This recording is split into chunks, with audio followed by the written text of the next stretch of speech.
Right, so we pick up the story where Lana and Luan have just said goodbye to Dolores the sheep. It's still the morning, and it's still it's church bazaar in De Aar. And the heading of chapter 7 is een aardige oggend, a strange morning. In die hoofstraat kry ons 'n koffiewinkel. Ons gaan sit by 'n tafel met 'n rooi en wit plastiek tafeldoek en bestel elkeen 'n groot cappuccino terwyl ons vir Lana se pa hulle wag. Sy het vir haar ma 'n boodskap gestuur om te sê hulle moet haar hier kry. Ek kan sien sy is steeds ontsteld oor die skaap. Daarom probeer ek 'n vroliker onderwerp kies. Jou pa lyk lekker lyfseer. Hoe ver het hy gister gery? Meer as 150 km, sê sy, terwyl sy in gedagte met 'n suikerpakkie speel. Dit was een van sy verste skofte op die toer. Dis hoekom hy vanoggend so styf is. En hoekom het hy besluit om dit te doen, vra ek. Die fietstoer bedoel ek. Sy kyk op. My ma het borskanker. Fantasties, Luan. Wonderlike poging om 'n vroliker onderwerp te kies. Ek's jammer, prewel ek. Lana glimlag. Dis gelukkig in remissie. Dit beteken sy word beter. Sy kan seker my ongemak aanvoel, want sy sit die suikerpakkie neer en glimlag vir my. Jy het nooit my vraag beantwoord nie, sê sy. Ek frons. Wat 'n vraag? Wat doen jy hier op De Aar, vra sy. A strange morning. In the main road, they find a coffee shop. They go and sit at a table with a red and white plastic tablecloth, and they each order a large cappuccino while they wait for Lana's mom and dad. She's left her mom a message to say they must fetch her at the coffee shop. You can see she's still upset about the sheep, and that's why he tries to think of a happier subject. It looks like your father's body is suffering a bit. How far did he go yesterday? She says more than 150 kilometers, while she's deep in thought and playing with one of those sugar packets. It's one of the furthest distances on the tour. That's why he seems so stiff this morning. I wonder why I decided to do it, I asked. This fits to her. And she says, and looks up and she says, well, my mom has breast cancer. Fantastic, Luan. Wonderful attempt to try and think of a happier subject to talk about. And then he says he's sorry. Lana just smiles and says, fortunately it's in remission, and that means she's getting better. She can obviously feel his uncomfortableness because she puts down the sugar packet and smiles at him. You never answered my question, she said. He frowns. What question? What are you doing here in De Aar, she asks. Die kelner bring ons koffie en ek gooi eers suiker by myne en roer dit voor ek antwoord. My ouma is 'n fotograaf. Sy neem foto's van windpompe vir 'n fotoboek of 'n ding. Dis interessant, sê Lana en vat 'n sluk van haar koffie. Jy bedoel dis weird, sê ek. Sy lag. Ja, jy's reg. Dit is nogal weird. En jy? Ek ry maar net saam. Ek en my ma is my pa se ondersteuningsspan vir die toer, sê sy. Ons ry vooruit en sorg dat hy elke paar kilometer iets kry om te eet en te drink. En ek's die koördineerder van sosiale media vir die toer, voeg sy met 'n tergklank in haar stem by. Ek neem foto's en sit dit op Twitter en Instagram en op sy blog, sodat mense kan sien hoe hy vorder. Daar's 'n klomp mense wat hom borg vir die toer. Indrukwekkend, sê ek. Sy trek haar skouers op. Ek het al in graad 4 my eerste blog begin. Dit is soort van my ding. Wat is joune? Ek lag verbaas. My wat? Wat laat jou tik? Wat maak jou opgewonde? Wat maak jou kwaad? Waaroor kan jy nie uitgepraat raak nie? Ek skud my kop. Ek weet eintlik nie. Ons kyk op toe haar pa hulle se bussie voor die koffiewinkel stilhou. Haar pa en ma klim uit en kom ingestap.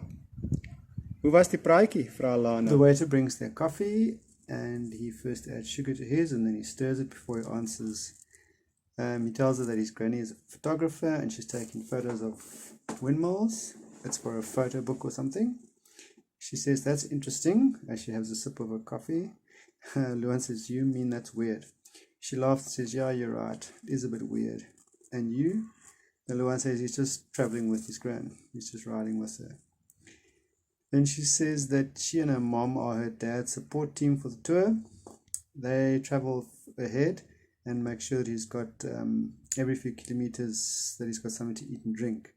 And she's also the coordinator of the social media for the tour. She adds with a sort of teasing sound in her voice.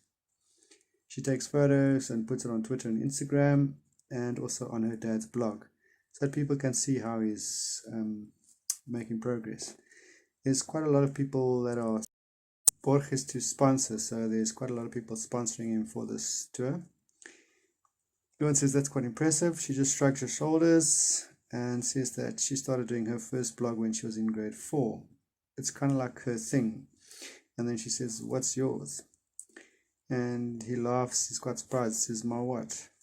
And then she says, what makes you tick? What makes you excited? What makes you angry? What is it that you can't stop talking about? He shakes his head and he says, oh, actually, I don't know. They look up when her mom and dad's little silver combi stops outside the coffee shop. Mom and dad climb out and come walking in. How was the talk? Asks Lana. Arpa glimlag. Ek dink dit het heel goed afgeloop. 'n Hele paar mense het geld bygedra. Wil julle koffie drink? Vra sy en beduie na die oop stoele by ons tafel. Haar ma skud haar kop. Nee, liewer nie. Britstaan is darm nie so ver nie, maar is nogtans tyd dat ons aan die gang kom. Lana se pa kreun. Nie so ver nie. 'n Mens kan hoor jy hoef nie fiets te ry so toe nie. Ons lag. Ek kan maar gaan, sê ek vir Lana en beduie na ons leë koffiebekers. Ek sal betaal. Is jy seker? Ek knik. Die oom en tannie groet my en stap uit. Ek probeer my bes om nie na Lana se ma se hare te staar nie. Nou verstaan ek waarom dit so kort op haar kop groei. Nou maar reg, sê Lana. Dalk sien ons mekaar weer iewers langs die pad. Luan Lou. Dalk, sê ek. Sy glimlag vir my en stap uit. Maar net toe sy by die deur kom, draai sy om. Hols, sê sy. Ek frons. Wat? Dis die naam van die boek wat ek lees, sê sy. Dan verdwyn sy by die deur uit. Vra foonnommer, haar selfoonnommer, jou doofus. Ek ignoreer die stemmetjie in my kop. Wat help dit in elk geval? Ek het nie 'n foon nie. Ons het die hele oggend gesels en ek het nie eens gevra in watter skool sy is nie. Ek was bang ek klink regtig soos 'n spioen. Lana waai vir my toe die bussie wegtrek. Ek sit en staar dit in gedagte agterna. The dad smiles and said it went off well. There's quite a few people that supported by giving them money. She asks if they want to drink some coffee and shows the empty chairs. Her mom shakes her head though and says no, rather not. Britstown is not that far, but it's about time we started going. And then Lana's father groans and says, not so far. You can hear that you're not cycling all the way there. And the two of them laugh. You can go, he says to Lana and indicates their empty coffee mugs. I'll pay. She says, are you sure? And he nods. The woman Tani, the auntie and the uncle, they greet him and then they walk out. And he tries his best not to look at Lana's mom's short hair. Now he can understand why it's growing so short on her head. Alright, says Lana, maybe we'll see each other again along the road, Luan Lo. Maybe, he says.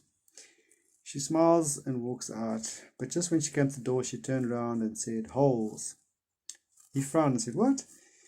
That's the name of the book that I'm reading, she said. Then she disappeared out the door. Ask her cell phone number, you doofus. He ignored the voice in his head. What would it help? He hasn't got a phone. And they'd been talking the whole morning and he didn't even ask her in which school she was going to.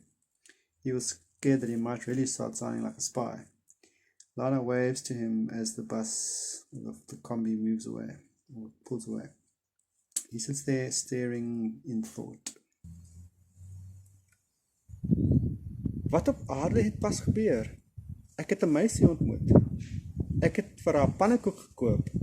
Ek het vir haar getroos nadat sy oor 'n skaap gehuil het. Skielik onthou ek van Dolores, die depressiefste skaap op aarde. Ek kyk op my horlosie. 11:30, 'n halfuur voor die veiling begin. Vanoggend was tot dusver een van die eienaardigste oggende van my lewe. En ek is bevrees dit gaan nog meer eienaardig word. Today has been one of the strangest mornings of Luan's life. And he's afraid that it's going to get even stranger. But we'll catch up with that in chapter 8. What on earth has just happened? I met a girl. I bought her pancakes. I comforted her about the sheep when she was crying. And suddenly I remember about Dolores, the most depressed sheep on earth. I look at my watch, 11:30, a half an hour before the auction begins. This morning has up till now been the strangest morning of my life, and I'm afraid that it's going to get even more strange.